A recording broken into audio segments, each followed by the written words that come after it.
തീർച്ചയായും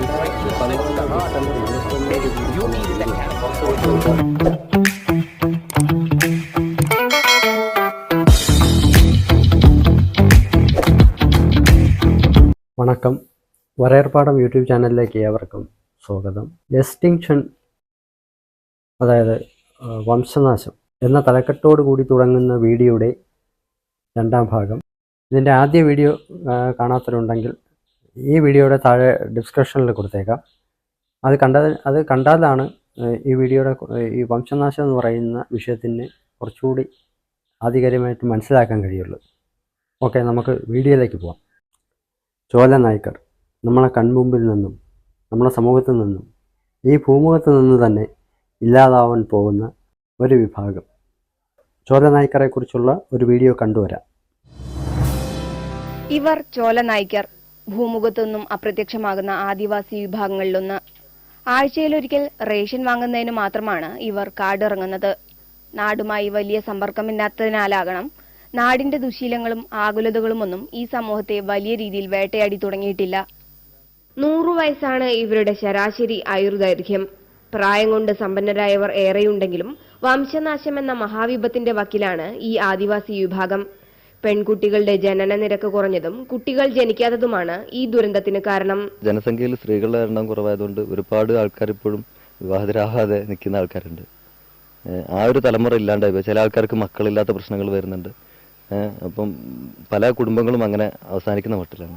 10 വർഷം മുമ്പ് 384 ചോലനായ്ക്കരാണ് ഉണ്ടായിരുന്നതെങ്കിൽ ഏറ്റവും പുതിയ കണക്ക് പ്രകാരം 290 പേരാണ് ഈ വിഭാഗത്തിൽ ജീവിച്ചിരിക്കുന്നത്. അവരിൽ 18 വയസ്സിനു താഴെ പ്രായമുള്ള 69 ആൺകുട്ടികളും 56 പെൺകുട്ടികളും മാത്രമാണുള്ളത്. ഇപ്പൊ പെൺകുട്ടിയെ തീരുമില്ല, കുറവാണ്. പഠിച്ചവൻ തന്നതല്ലേ. കാടു മാത്രമാണ് ഇവരുടെ ജീവിതം. വനവിഭവങ്ങൾ ശേഖരിച്ച് ആഴ്ചയിലൊരിക്കൽ മാഞ്ചേരിയിലെത്തും. തങ്ങളുടെ വിഭവങ്ങൾക്ക് പകരമായി വനസംരക്ഷണ സമിതി നൽകുന്ന അരിയും സാധനങ്ങളും കൈപ്പറ്റി കാടും പുഴയും മലകളും കടന്ന് തിരികെ അളകളിലേക്ക്. സ്ഥിരമായ പാർപ്പിട സംവിധാനങ്ങളില്ലാത്ത ഇവരിൽ പലരും താമസിക്കുന്നത് ഗുഹകളിലാണ്. കാടും ഗുഹകളും നൽകുന്ന വന്യമായ സുരക്ഷിതത്വമാണ് തങ്ങൾക്ക് ഏറെ പ്രിയമെന്ന് മണിയും കൂട്ടുകാരും ഉറക്കെ പാടുന്നു. നമുക്ക് ഈ വീഡിയോ ശ്രദ്ധിച്ചാൽ മനസ്സിലാവും. ഇതിൽ പറയുന്നവരുടെ ആയുസ് ദൈർഘ്യം എന്ന് പറയുന്നത് ഏകദേശം 100 വയസ്സ് വരെ ജീവിച്ചിരിക്കുമെന്നുള്ളതാണ്. നമുക്കറിയാം, നമ്മുടെ നഗരങ്ങളിൽ ജീവിക്കുന്ന, നാട്ടുമ്പുറങ്ങളിൽ ജീവിക്കുന്ന മനുഷ്യർ പോലും 50 മുതൽ 80 വയസ്സിനകത്ത് വരെ മാത്രമാണ് ജീവിച്ചിരിക്കുന്നത്. എങ്കിൽ പോലും അവരുടെ ജനസംഖ്യ വർദ്ധിക്കുകയും 100 വയസ്സ് വരെ ജീവിച്ചിരിക്കുന്ന ഒരു മനുഷ്യരുടെ ജനസംഖ്യ വർദ്ധിക്കാത്തതിൻ്റെ കാരണം എന്താണെന്ന് അന്വേഷിക്കേണ്ടതുണ്ട്.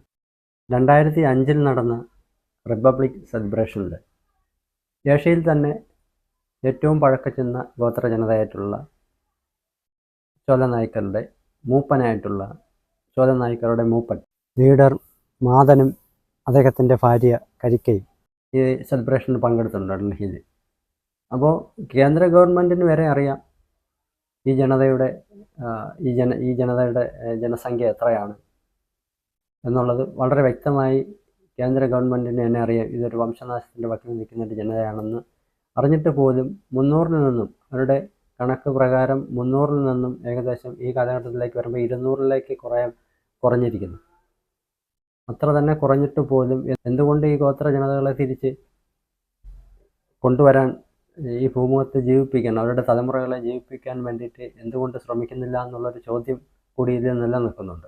ഇതുപോലെ തന്നെ പല ഗോത്ര ജനതകളും ഇന്ന് ഈ ഭൂമുഖത്തില്ല എന്നുള്ളതാണ് മറ്റൊരു സത്യം.